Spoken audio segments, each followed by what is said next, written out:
Hello, everybody. My name is Jennifer Ferrell, and I am the Writing and Teaching Specialist here at Cornell.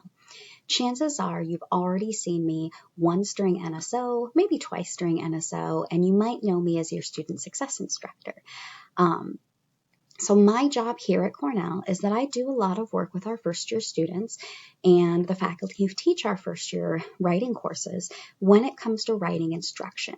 So I am your go-to person for any questions that you might have about writing during your first year here at Cornell. You're welcome, of course, to stop in and visit me any other year that you're here at Cornell, but I work specifically with our first-year students.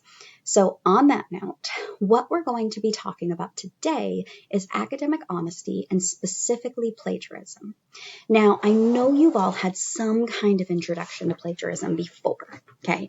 I know in your high schools, or if you were homeschooled, or however you went to school, you learned something about it. Chances are you've learned about MLA, maybe you've used a little bit of APA, maybe you've used some other style, but you've learned about the importance of crediting other people for their ideas. And if you have not, well, you're going to learn a little bit about it today. So even though you think you already know this, okay, or you may think you already know this, I want you to pay special attention to what we're talking about today. And part of that is because oftentimes schools' plagiarism policies can differ. They might differ a lot and they might differ a little bit. Okay, so our presentation today is going to focus very specifically on what Cornell's academic honesty policy is. We're going to focus on some of the things that you can do to help make sure you can prevent even unintentional plagiarism, and we're going to talk about where you can go to get help.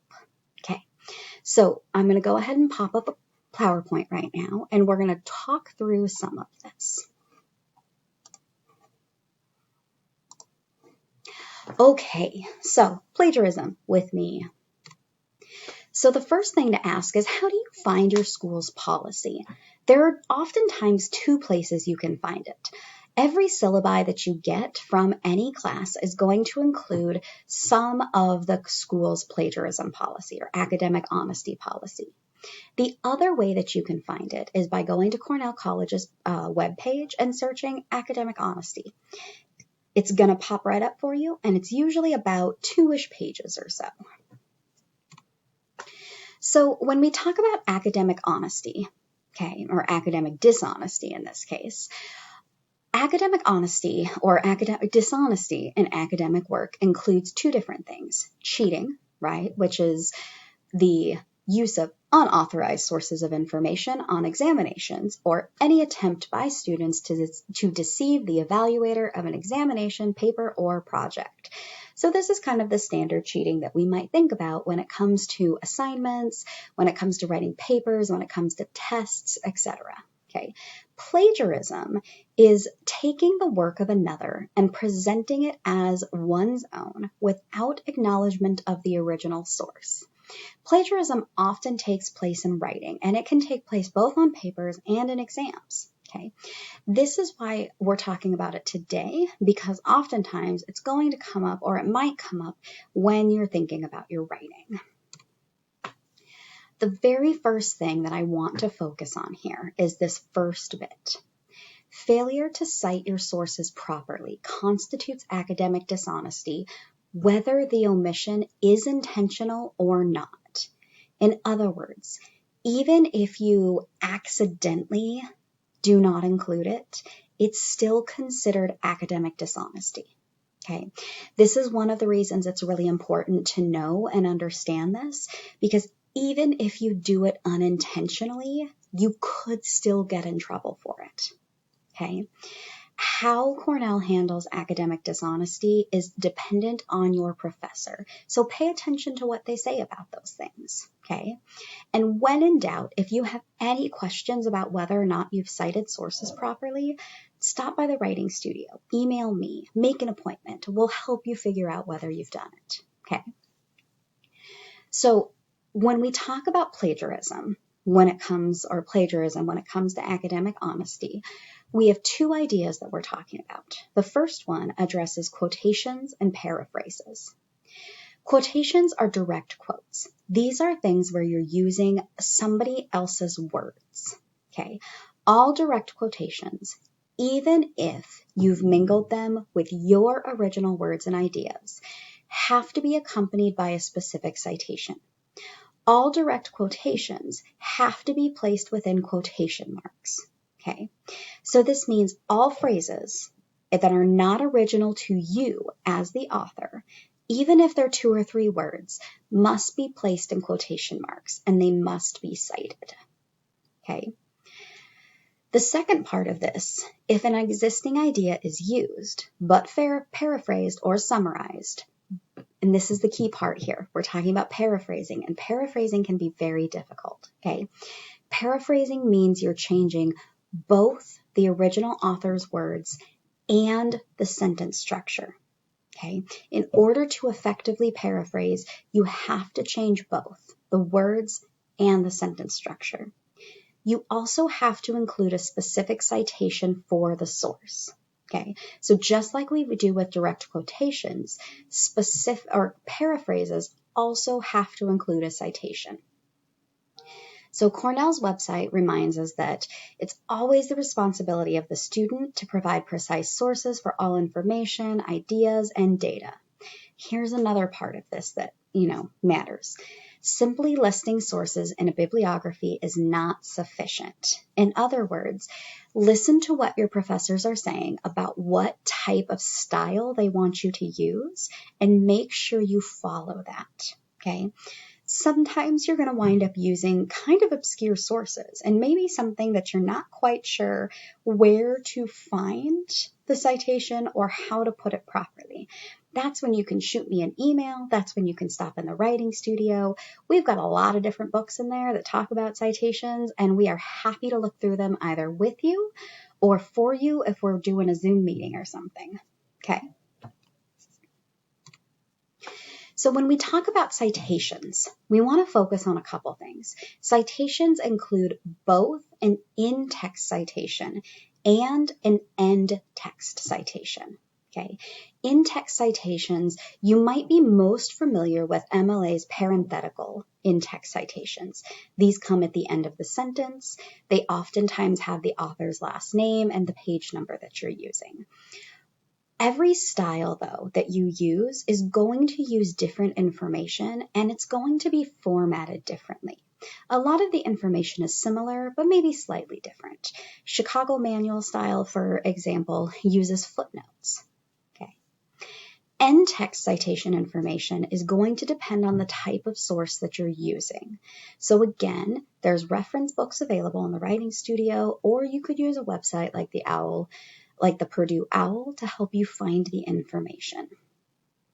So before we talk about the next part of what constitutes plagiarism, I do want to make one note about citation generators. Okay. A lot of people use citation generators, and I personally am not a huge fan of them. Okay. And I'm going to tell you why. It goes back to that idea of failure to properly cite your sources is still academic dishonesty, even if the omission is intentional. The citation generators that are out there can be a way to help you save time. They can be a way to help you get most of the information, but you always, always, always want to double check it. The citation generators are only as good as the people that created them. They're not always up to date with what the current style is. Remember that things like MLA and APA change frequently, which means that you might wind up using a citation generator that is set for MLA style 6 when now we're on MLA style 8. Okay. And again, like Cornell's policy states, you're responsible for knowing how to do this. So if you use a citation generator, double check the information. Pull up the OWL at Purdue, pull up another resource site, heck, even copy and paste your citations and send me an email saying, hey, can we check this? And I will help you go through and make sure that we get those checked. Okay, so if you use a citation generator, please, please, please make sure that you're double checking them, because I almost always find errors when I work with students and we go back in and check those. Okay, so the second thing that we're going to talk about when it comes to academic dishonesty is the idea of ideas and data. Okay. So all students are required to acknowledge the work of others. So here's where we have a couple of different things in here, right, that we want to kind of hone in and focus in on. So this means when it comes to doing your own work and it comes to writing, you want to be thinking about what type of information you're getting from other people. So for example, say that you write a paper and then you send it to your sister. And you say, hey, look this over for me. Maybe if there's any grammar mistakes, maybe fix those. Tell me if there's any places I need to be clearer, add more ideas, something like that. And your sister says, fantastic, awesome, I can do that. And then she takes a paragraph and she rewrites the paragraph. Okay. And she doesn't just add, she rewrites the whole thing. She changes the order of the sentences. She adds another example in there. She changes your topic sentence. And by the time when you get it back, it doesn't look like your work anymore, because it's not your work anymore. It's become your sister's work, at least for that paragraph. So something like that constitutes academic dishonesty, because what we're looking for here is we're looking for your work, not the work of somebody else. Okay. That does not mean that you cannot get help. In fact, we want you to get help from people, okay? We want you to go to the writing studio and talk to other people about your papers and your writing. We want you to talk to your professor. We want you to talk to your roommate, to your parents, to your siblings, etc., okay? We don't want those people to do your work for you, though. And so if you have somebody look at your paper, right, have them look for things like, where do the sentences sound unclear? Where do they sound awkward? Where might you be able to restate something? Where could you put in another example? Okay. All those things are awesome ways to get help from other people. They just can't do the work for you. They can tell you what they think you need to do. They can help brainstorm ideas with you. They can help you talk through possible examples or possible development, but they can't actually write it for you. Okay. So as you're thinking about the help that you're getting from other people, keep that idea in mind. The second part of this that you may not know, and part of this is because it doesn't often come up in high school, is that you can't submit a revision of your previous academic work that you've submitted for other courses unless you have the explicit permission of all of the instructors involved. Okay. In other words, say that you write a paper here for your FYS. Okay. And you're like, yeah, this is a great paper. I really like how it turned out. And then 2 blocks down, you're in another class. Okay. And you get a writing assignment and you realize that awesome paper that you wrote for your FYS works just as well for that block 3 class. You can't submit it like that. You have to talk to both instructors and get permission. Okay. Chances are both instructors are not going to give you permission. There's a reason for that, because chances are you need to do some kind of revision to that block 1 paper in order to make it as effective for that block 3 class. Okay. So what that really comes down to is if you find that you have previous work that you've done that you think would work for another class, you have to get both people's permission. You can't just submit it. It is your work, but it's not your current work. Okay, so it still constitutes academic dishonesty. In other words, you want to make sure that you get both professors' permission or other professors' permission if there's more than 2. Okay, so now I want to give you a couple of tips just to be thinking about, just to be safe. So just to be safe, provide a full citation for every source that you use. Okay.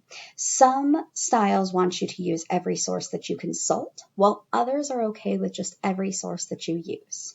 Okay. Keep in mind that sources are more than just published books or articles. Okay. They could also be reviews, internet sites, archival material, visual images, oral presentations, even personal correspondence like an email or an interview. Okay. If you come across something and you're not quite sure how to cite it, again, stop into the writing studio or make an appointment with the writing studio or make an appointment with myself or with Laura Farmer, and we can help you figure out how to cite those. Keep previous drafts of your work in order to provide documentation. Okay. In other words, this is when you write a first draft, save it as a first draft. When you make your revisions, save that as a second draft. Make sure you still have a copy of draft 1 in there. This helps protect you against any potential charges of unintentional plagiarism. Okay. Having that documentation is super important. Okay, so just keep those drafts. You don't have to keep them forever, but keep them for a block or two. Okay, maybe even keep them for that whole academic year and then delete them over the summertime. Okay, so lastly, disciplinary differences. Just like I've talked a little bit about, I've mentioned some of the different styles, MLA, APA, Chicago Manual style, okay? There's other citation styles that your classes will use. So because of these differences, make sure that you talk to your professor, make sure that you talk to a librarian, or you can always stop by the writing studio or make an appointment with the writing studio for specific instructions on how to properly provide those citations. If you're not sure how to do it, talk to somebody. When it comes to academic honesty and making sure that you're being completely honest and that you're not accidentally plagiarizing something, no question is a stupid question, okay? You can bring in a copy of the original source and then your paper and ask somebody to take a look at it for you or with you to make sure that you've effectively paraphrased something, okay? So whatever you need to do in order to make sure that you have not unintentionally plagiarized or intentionally plagiarized, okay, the writing studio is here and a fantastic source for you to use, okay? So lastly, there's a couple of different things right here. If you need help, you can always shoot me an email. It's just jferrell@cornellcollege.edu. Or you can make an appointment with the writing studio. You can go to the writing studio page on Cornell's website, and we have a new scheduling software program this year called WC Online, and you can use that in order to make an appointment. You can make an appointment with me through that website. You can also make an appointment with Laura Farmer, the writing studio director, through that website, or with any of our peer tutors. Okay, and we're doing some appointments online, or we're doing appointments online, and we're also having appointments in the studio if you're on campus and you want to come in directly for some help. Okay, either way though, the big thing to take away here from this video is there is no stupid question when it comes to making sure that you have not plagiarized something. Okay. Any questions that you possibly have, stop into the writing studio, email Laura or I, and we will help you figure out that answer.